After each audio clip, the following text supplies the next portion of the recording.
Alright, so this is the section that is going to bring it all together. Section 4.4. Alright. So we've already seen that when we integrate this, we're finding the antiderivative, right? We're finding the antiderivative. And we also saw that when we have a definite integral, this is the area of the curve. Now, how does it relate, the antiderivative and these numbers? So the fundamental theorem of calculus relates these two things, okay? Where you find the antiderivative and what to do with these two numbers. And this is it right here. So if capital F is the antiderivative of little f, and we have a definite integral, what we do is plug in these numbers and find the difference. That's the fundamental theorem of calculus. Okay, so how does that work? It's pretty straightforward.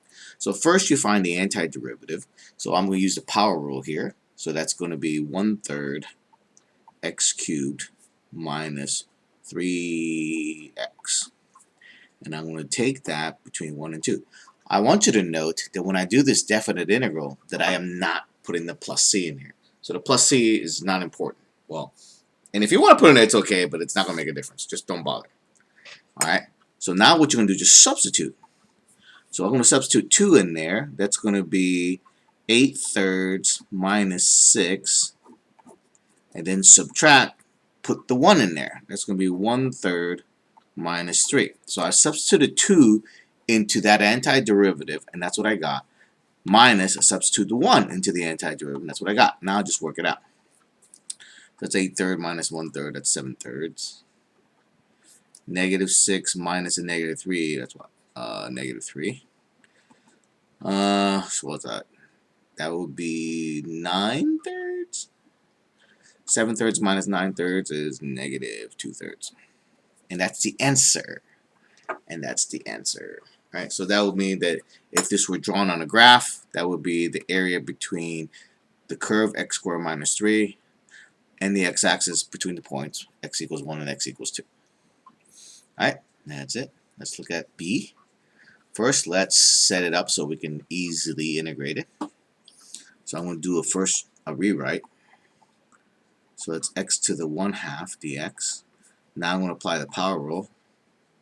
So that's going to be 3x to the, add 1, so that'll be 3/2 divided by 3/2. Take it from 1 to 4.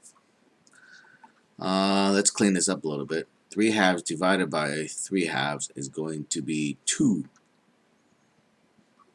So 2x 3/2 from 1 to 4.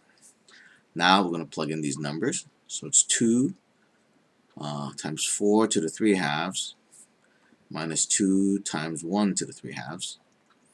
That's going to give us, so 3/2, 4 to the 3/2 is 8. 8 times 2 is 16. 16 minus 2 is 14. That's the answer. Alright, part C. Look at secant squared. You know, secant squared is a derivative of tangent, so that's pretty straightforward.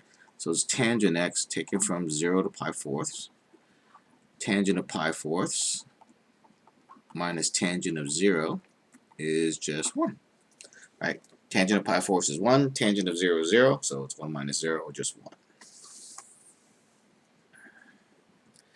Evaluate the following definite integral using the definition of absolute value.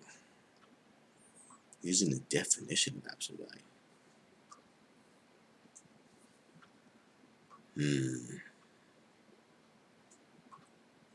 The definition of absolute value looks like this. So if I have a function that's an absolute value, it looks like this.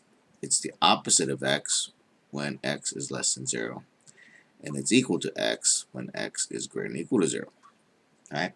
So for this, so the absolute value of 2x minus 1 is equal to the opposite of 2x minus 1 when the 2x minus 1 is less than 0. 2x minus 1 is less than 0 when x is less than 1/2. And it's equal to 2x minus 1 when x is greater than or equal to 1/2. And how did I figure out the 1/2? Set it equal to 0, right? 2x minus 1 equals 0 at x equals 1/2. So when it's smaller than that, it's the opposite. When it's bigger than that, it stays the same. Alright, so that means we can split this up. So we can split it up to 0 to 1/2. And so it's less than that. So it's the opposite of 2x minus 1 dx plus 1/2 to 2 of just 2x minus 1.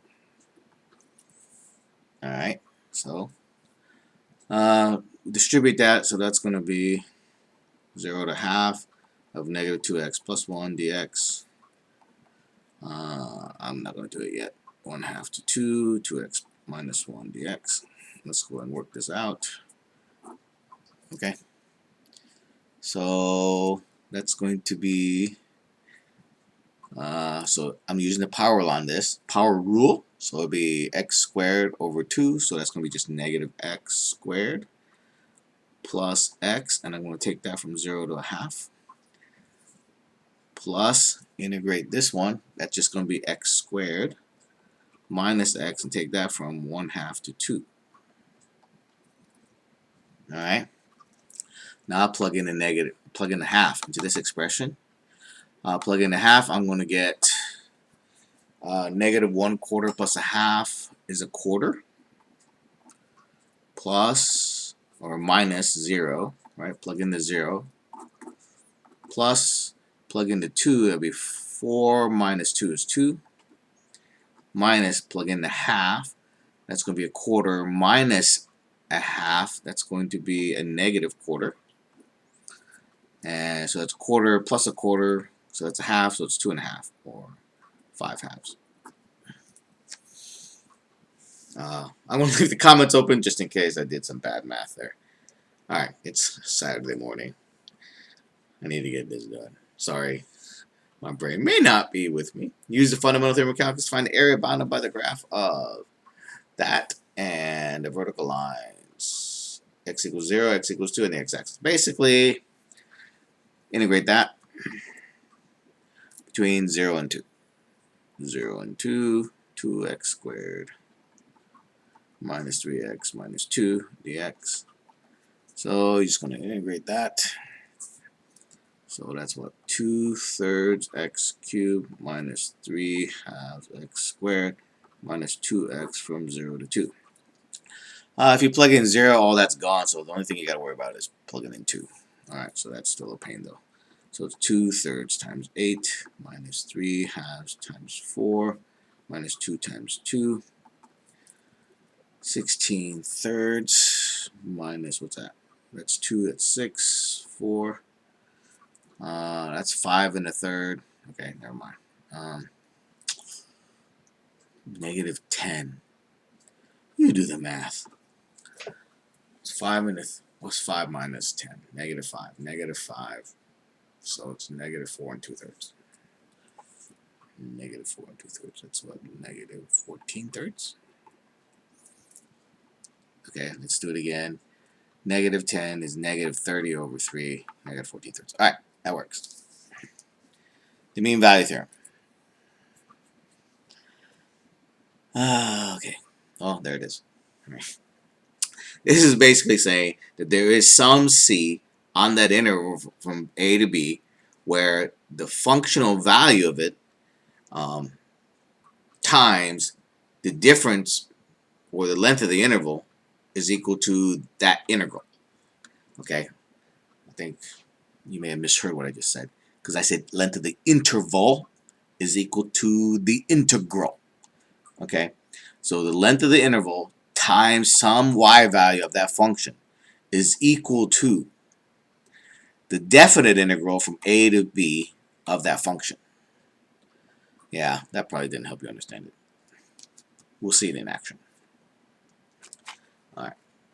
In fact, we should probably talk about it in the next video.